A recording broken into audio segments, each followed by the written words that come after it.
Murang tirahan ba ang hanap mo dito sa Taiwan? Kung hindi ka naman choosy aba dito ka na sa TW Hostel. Malapit sa sakayang kainan at bilihan ng anek-anek na pasalubong, halika na at panoorin itong napakamurang hostel sa Taipei. Yan o parang nasa bahay ka lang merong internet TV. Mga lamesa na pwede kang mag-laptop at may locker din ang bawat isang guest. Medyo maliit nga pero carry na. May CR sa loob at labas ng mga rooms, may libreng hot and cold tubig. At may vanity sink at itong cabinet na puno ng tourist guide materials.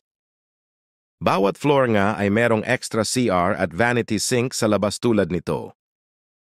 Punta naman tayo sa 4th floor. Ayan meron siyang maliit na counter kung saan pwede kang kumain at magluto-luto ng mga simpleng pagkain. Ayan meron siyang microwave oven, multi-purpose cooker, induction stove at waffle maker/bread toaster.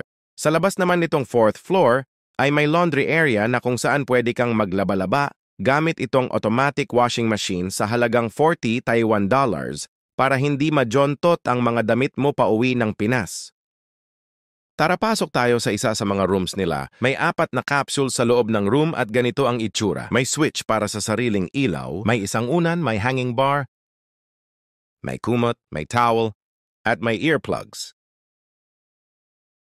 Meron ding electric outlet sa loob at itong sliding curtain para sa iyong privacy. Meron din nitong metal rack na pwede mong patungan ng mga abubot mo tulad ng shoes at slippers. Sa bawat room ay may sariling bathroom at toilet.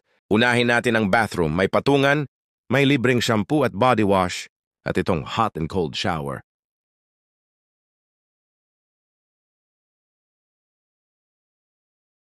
Ang toilet ay ganito naman ang itsura.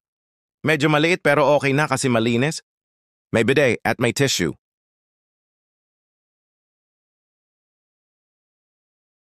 At ito naman ang kanilang vanity sink. Minimalist ang design pero class. May malakas na tubig, may hot and cold hair dryer.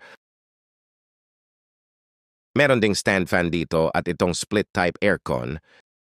Ang office naman ay nasa baba na open up to 8 p.m. during weekdays at 10 p.m. naman kapag weekend. Kung may kailangan ka ay i-approach mo lang ang kanilang very friendly staffs. By the way guys, ang location nga pala nito ay isang tumbling lang away from Ximending Night Market.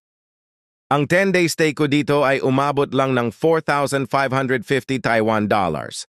Hope you like this video. Don't forget to like, share, and subscribe. Thank you for watching.